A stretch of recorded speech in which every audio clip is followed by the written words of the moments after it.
Hello दोस्तों, सीधी बात में आपका स्वागत है। दूसरे दिन का खेल खत्म हुआ है। यहाँ पे इंग्लैंड ने अच्छा स्कोर अर्जित किया, 384 बड़ा स्कोर है, लेकिन मुझे लगा 2 मौके ऐसे थे भारत ने जहाँ पे मौका गँवाए गेम को सीज़ करने का, सील करने का। सबसे बड़ा मौका था केएल राहुल ने जो कैच छोड़ा जेमी स्मिथ का। 5 रन पे ही थे जेमी स्मिथ, अर्धशतकीय पारी खेल के चले गए और साथ में दूसरे बल्लेबाज ब्रायडन कार्स के साथ भी गेम चलाई ना, वो साझेदारी कमाल की थी। वो साझेदारी ना होती अगर वो कैच आ जाता। और उसके बाद बॉल क्यों चेंज किया? आपको 3 विकेट मिल गई है सुबह-सुबह।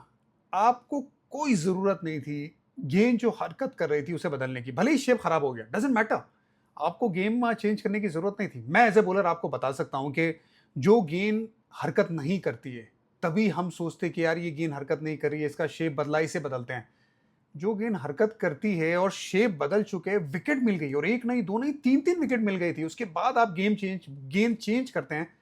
आई थिंक उसने मोमेंटम चेंज किया बहुत ज़्यादा और वो गेंद ना जब तक दोबारा चेंज नहीं हुई, क्योंकि 10 ओवर पुरानी गेंद थी, आपको लगा कि यार जो गेंद नई आई है, जो बदली है, वो इतनी ज़्यादा नई नहीं है, ज़्यादा पुरानी है, तो आप उसके लिए फिर लड़े। आपका कंसंट्रेशन वहाँ पे गया। अंपायर से लगातार शुभमन गिल की बात चल रही थी, लेकिन सबसे पहले आप गए क्यों गेम को बदलने के लिए? तो आई थिंक वो 2 चीज़ें थी, बहुत इम्पोर्टेंट फैक्टर था, जहाँ पे गेम बदला। दूसरी चीज़, देखिए, दोनों इनिंग अगर मिला लें ना दोनों मैचेस की 4 इनिंग में लगभग 3,500 रन बना दिए बल्लेबाजों ने मिलके। फट-फट रन हर एक इनिंग में ना 350 रन के आसपास बन रहे हैं। लेकिन यहाँ पे लॉर्ड्स पे आते ही ना कदम फूँक-फूँक पे रख रहे। कल भी जब दिन खत्म हुआ था 250 रन बने थे। आज भी जो गेम की पेस चली 3 सवा 3 रन रेट के हिसाब से ही चली है। सिर्फ 2 बल्लेबाज हैं जो गेम चलाते हैं, जेमी स्मिथ, वो अपने लगभग 100 की स्ट्राइक रेट से बल्लेबाजी की और दूसरे ऋषभ पंत, वो अपने कमाल की स्ट्राइक रेट से बल्लेबाजी करते हैं। लेकिन ये जो पेस है इस गेम का, इस तरह से ही चलने वाला है क्योंकि पिच में एक एंड से मदद ज़रूर है, खास करके नर्सरी एंड से जब आप गेंदबाजी करो, लेकिन गेम की पेस वैसे ही चलने वाली है, एकदम स्लो बर्न। अब प्लानिंग बहुत मेटिकुलस होनी चाहिए, वो बड़ा ज़रूरी है। वो प्लानिंग इंग्लैंड का ना साफ-साफ नज़र आया जब शुभमन गिल को आउट किया। देखिए, शुभमन गिल का इंटरसेप्ट पॉइंट क्या था बर्मिंघम में?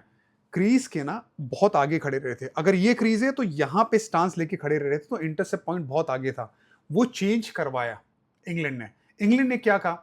क्रिस वोक्स जो फॉर्म को ढूँढ रहे थे, रिदम को ढूँढ रहे थे, उनके साथ विकेट कीपर को ऊपर लेके आया। जब विकेट कीपर ऊपर आया तो यहाँ से, जब यहाँ पे खड़े थे ऋषभ पंत, माफ़ कीजिएगा शुभमन गिल, यहाँ से यहाँ पे आ गए। एकदम पीछे आ गए तो इंटरसेप्ट पॉइंट चेंज हो गया। मतलब जो स्विंग को काट रहे थे शुभमन गिल अभी तक ये 600 रन बनाने में, आपने 2 मैच में तो 587 रन बना दिए, 586 के आसपास। तो यहाँ पे ना जब आप पीछे आ जाते हो तो गेंद को उतना टाइम मिलता है ट्रैवल करने का, उतना ही गेंद को कट होने का मौका मिलता है। बिल्कुल वैसा ही हुआ। क्रिस वोक्स ने विकेट वो निकाली शुभमन गिल की।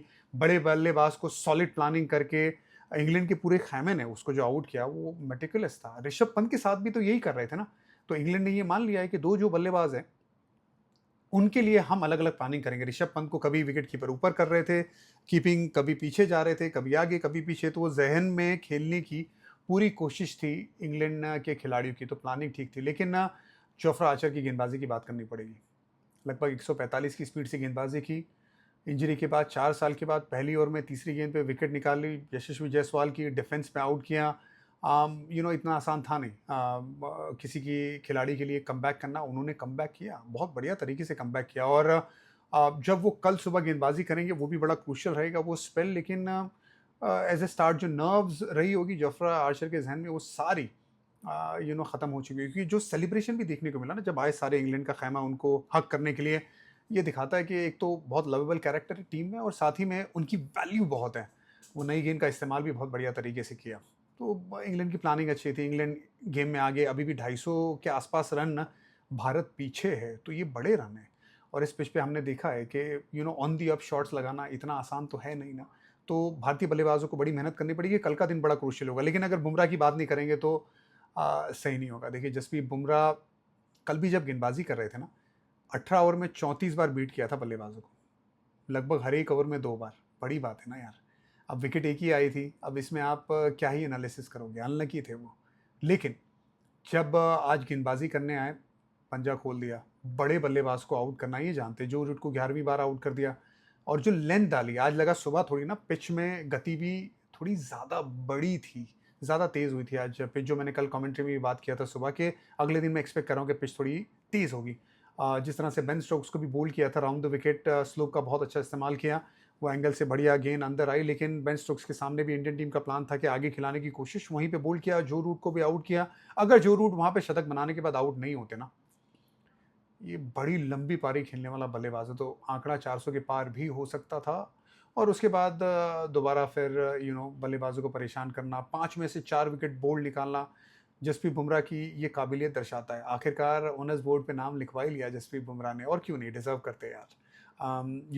अगर आपका सबसे बढ़िया ये गेंदबाज है, तो उससे आप ये एक्सपेक्ट करोगे कि आप बड़े मैच में परफॉर्म करो। लॉर्ड्स में खेलना चाहते थे, लॉर्ड्स के ऑनर्स बोर्ड पे नाम अपना लिखवाना चाहते थे, बिल्कुल लिखवा दिया जसप्रीत बुमराह। जैसी जैसा कोई नहीं, उसमें कोई दो राय नहीं है, लेकिन ओवरऑल जहाँ पे गेम खड़ा है, आज भी मैं यही कहूँगा, इंग्लैंड ज़्यादा खुश होगा। इंग्लैंड ने जिस तरह से प्लानिंग किया है, बल्लेबाजी किया है, टॉस जीत के पहले बैटिंग किया है, फील्ड में भी आपने देखा होगा लगातार बदलाव करते जा रहे थे। केएल राहुल को वो लेग साइड पे भी फील्ड जमा रहे थे, और जिस तरह से गली भी जल्दी निकाल दिया था, वो जानते हैं विकेट कीपर का भी इस्तेमाल आगे पीछे लगातार कर रहे। और जो जोफ्रा आर्चर का भी जो इस्तेमाल करेंगे ये मैच में भी, कल सुबह भी, ये आपको शॉर्ट बर्स्ट में नज़र आएंगे कि उनके साथ ज़्यादा अटैक करेंगे, बाकी गेंदबाजों के साथ दूर लेंथ डाल के फील्ड खोल के गेंदबाजी कराई जाएगी। लेकिन केएल राहुल बहुत क्रूशियल होंगे। केएल राहुल ने जिस तरह से बल्लेबाजी की है, मैं मैच में सुबह में भी यही बात कर रहा था, जब भारत बल्लेबाजी करने आएगी केएल राहुल क्रूशियल होंगे, क्योंकि उनके पास वो टेक्निक है, गेंद को बहुत अच्छा छोड़ते हैं, सब्र के साथ खेलते हैं। तो वो तो सब्र से के साथ आज भी खेला ना, बहुत अच्छी पारी चलाई। जोफ्रा आर्चर जब आग उगल रहे थे, तो उनको सँभालना और लगातार उनसे विकेट ना देना उनको, और स्पेशली यशस्वी जायसवाल की विकेट गिरने के बाद बड़ा ज़रूरी था, वो केएल राहुल ने किया। बहुत बढ़िया किया। यहाँ तक कि करुण नायर भी अच्छे नज़र आए यार, अभी भी अर्धशतकीय पारी ढूँढ रहे। 300 के बाद उनकी कोई अर्धशतकीय पारी है नहीं, अभी भी ढूँढ रहे, लेकिन अच्छी पारी थी ये 40 रनों की, जिसमें कई अच्छे आकर्षक शॉट्स थे, लेकिन आपको पारी लंबी करनी है। अगर क्रिकेट ने आपको बड़ा मौका दिया है ना दोबारा, तो फिर पारी लंबी करिए, नहीं तो आपके ऊपर सवाल उठता ज़रूर है। लेकिन अभी फ़िलहाल भारतीय मैनेजमेंट इस इनिंग से बड़ा खुश होगा उनका। ज़रूर चाहते थे कि लंबी हो, लेकिन ओवरऑल जहाँ पे ये दिन गया है, मैं ये कहूँगा इंग्लैंड 55, भारत 45। सुबह का दिन 1 घंटा बड़ा क्रूशियल होगा। इंग्लैंड इस मैच में पकड़ जमा सकता है, क्योंकि सुबह भारत ने गेंदबाजी में पकड़ जमा ली थी। लेकिन एक चीज़ है ना यार, लास्ट के 3 जो विकेट थी इंग्लैंड की, 100 से ज़्यादा रन बना दिए। ये एक समस्या रही है, इस समस्या का समाधान करना पड़ेगा। आपके पास तो बुमराह भी है, क्या यॉर्कर के पीछे हम ज़्यादा मेहनत कर सकते हैं टेस्ट क्रिकेट में? सोचना पड़ेगा, क्योंकि ब्रैडन कास 9 नंबर का बैट्समैन आके 50 रन बना देता है ना, तो ये चिंता का विषय है। ये बिल्कुल चिंता का विषय है भारत के लिए। क्या वो 100 रन लास्ट के 3 विकेट के जो बनाए इंग्लैंड ने, वो भारी पड़ सकते हैं भारत को? शायद।